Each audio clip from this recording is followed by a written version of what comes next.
08.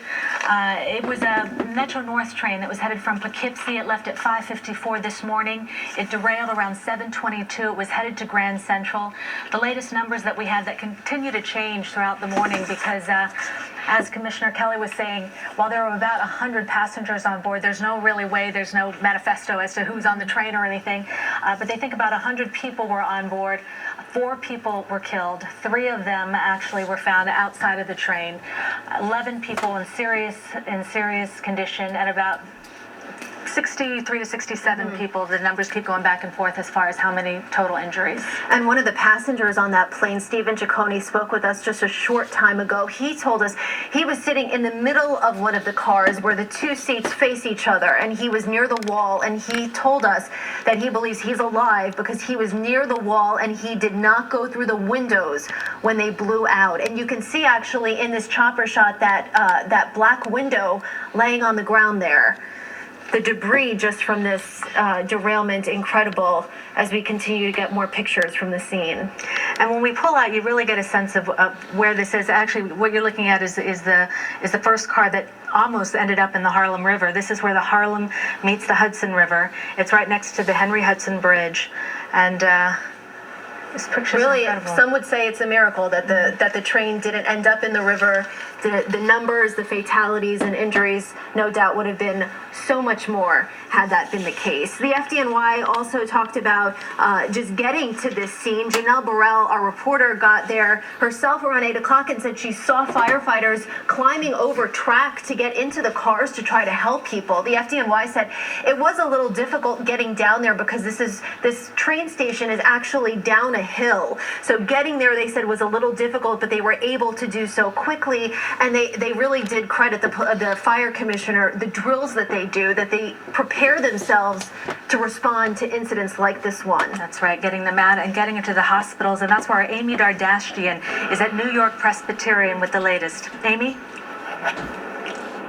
That's right. We're here at New York Presbyterian. We want to give you a quick update. 15 patients were received by the hospital, 13 right here at the emergency department. We hear 4 of them are critical and 11 of them are not critical. 2 were taken to another section of New York Presbyterian, the Allen Wing, and those 2 also not critical. So that's what we know for now.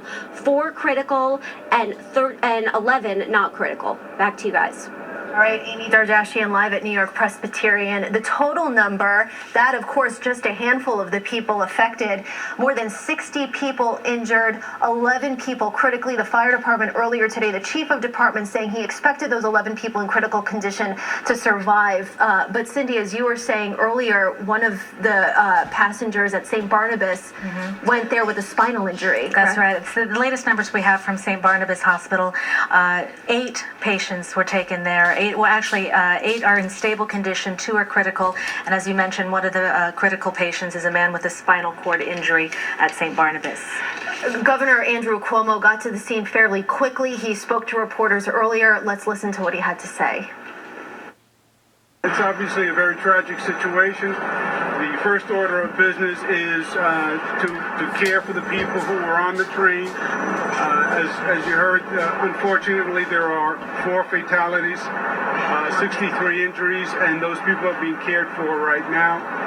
As Tom mentioned, if you need information, if you had people who were on the train, 311 is the appropriate number to call to get more information. We're trying to stabilize the situation right now. New York is blessed with the best first responders, I think, anywhere in the country. And we want to thank the NYPD and the fire department personnel and Amtrak personnel and the MTA personnel who were right on site and doing an extraordinary job as we speak. In terms of causes, we don't know exactly what happened. The NTSB is on its way. They'll do a thorough investigation, and we'll wait to see what the NTSB says before speculating as to any causes. We've been listening to a previous press conference with Governor Andrew Cuomo. So far, we've had 3 press conferences with updates on the latest information regarding this derailment. Again, the NTSB is expected on the scene shortly. They're expected to be on the scene for about a week, but it will be much longer before we get some solid answers as to what caused this derailment. The NTSB chairwoman told us in an interview on the air earlier that they look at a variety of factors when investigating a scene like this one. They look at the track system, they look at the signal system, they do interviews with passengers, interviews with crew members. We do know that the operator of this train did survive. Police Commissioner Ray Kelly told us earlier he is alive and alert. He was at the hospital. He did give, he said, some unofficial statements, but of course we'll be giving a full and I would imagine lengthy interview with the NTSB as they get on scene and try to get a handle of exactly how this happened. We want to go now back to CBS 2's Janelle Burrell, who's been on the ground all morning in the neighborhood and talking to witnesses about what they heard and saw when this derailment happened. Janelle? And Cindy, these train tracks sit right below this very residential area near the Spuyten Duyvil train station here. There are a number of high-rise apartment and co-op condo buildings here. So a lot of these people heard the crash here this morning and then came outside to see the trains that had overturned. One person, Carol, who's joining me now, she lives nearby, and you saw the aftermath moments after all of this took place. Describe for me what you saw here at the scene. One vehicle, rescue vehicle after another, fire trucks lining both sides of the street. No one could get through except emergency vehicles. We've never seen anything like this. All the streets around were blocked off, naturally. And even as far as a half a mile away, you could not get through, just on either side. Helicopters, rescue vehicles, rescue squads. It was very sad. And I understand here that they had to boost up some of the cars and that those people who did not survive were under the the ones that did not survive were under the cars. Yeah, police have confirmed for us that there were some people who were ejected from the cars here this morning. But for you guys who live near here, you hear the sounds of the trains all the time, but so many people have been describing for us it was different here this morning, and this section of the track has quite a history. Yes, it does. My apartment overlooks where the last 2 derailments occurred. This one is far worse. More extensive, more serious, more people involved, and they're overturned as opposed to upright. It's sad. It's very sad. And we've been talking with so many residents and witnesses, and they're just, blank looks on their face here. We were in tears. Just the idea that people died in our neighborhood. Certainly traumatic here this morning. All right, it was sad. Thank you so much for your time. We appreciate it. And we've been hearing, that same perspective from residents and witnesses here this morning. They hear the trains go by the station here all of the time, but never would they imagine that something so traumatic, so tragic would happen here this morning. 4 people died here this morning, and for that, it's just, hard for them to really realize that it is a reality here. Again, a lot of people watch this scene unfold here because they live in these high-rise apartments building and really have a bird's eye view of the scene here below. And as we speak, we still see a number of firefighters, police, and MTA crews on the scene processing this as this investigation gets underway. And Janelle, give us a sense now of what the scene is like in terms of the emergency responders. When you first got to the scene, we could see the fire trucks blaring right behind you, heading to try to rescue some of the people injured. I would imagine now the scene is a bit more calm.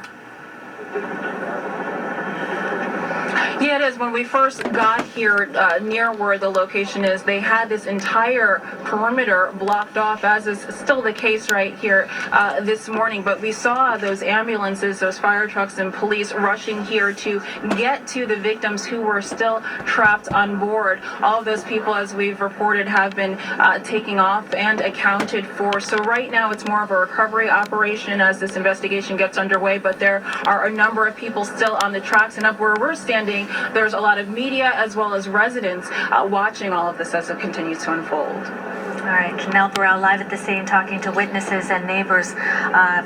right near the derailment. Janelle, thank you very much. And we do want to show you some new video that we got in of the train derailment from a different angle. There you can see it on the right side of your screen. You could see the rivers, the Hudson and the Harlem rivers, where they meet. And on the right side of your screen, you could see where the train cars derailed and came literally, it looks like almost within inches of going into the water.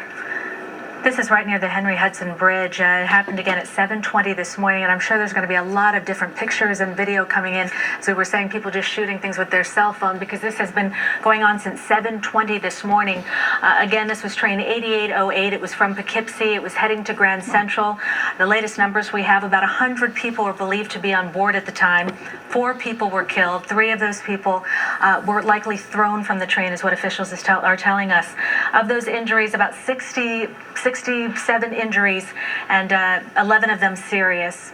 And we're not sure exactly the breakdown between the injuries who were passengers and who perhaps were crew members. As you can see here, this is just a piece of the massive emergency response. At the time earlier this morning, more than 100 firefighters were on the scene, just trying to get to the most critically injured passengers first. And this really is a beautiful part of the Bronx. The views there are stunning. And Carol, that woman who lives nearby, who was just talking to Janelle, said just seeing this brought her and other neighbors to tears. It does. It really hits you. And then also when we were talking, we heard from the passenger on the train, Stephen Ciccone. He was saying that he happened to be sitting in a seat on the train, the 2 and 2 that face each other, so he was not one of the people who went through the window. But this is really a tragic and very, very tough scene. And Steve Langford has been covering this scene from the ground all morning. Steve, what do you have? The devastation here that you can see, these rail cars strewn beyond the tracks here, matched perhaps by the emergency response here this morning. The FDNY and NYPD and other agencies rushing here.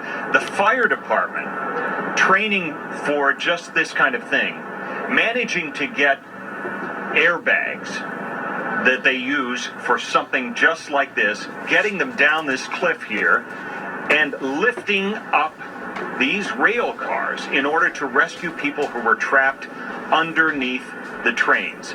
The damage, devastation, the destruction as a result of this wreck, people inside these rail cars, about 100 people on their way to Manhattan, were thrown around these cars with devastating results. And in fact, 3 of the people who died were found outside this train on the ground. Just looking at this train as it is right now is a sobering sight. Back to you. It absolutely is, Steve. Thank you. And the FDNY earlier said several people had to be cut from inside the train because, as Steve mentioned, it's hard not to imagine the people just being tossed around like rag dolls when this train derailed around 7:20 this morning. I think it has to be so tough for the families who still are not quite sure how their loved ones have fared in this. I know we have many reporters on the scene, including our Lou Young, who is at JFK High School, which is the family staging area where people are going to find out about their families. Lou?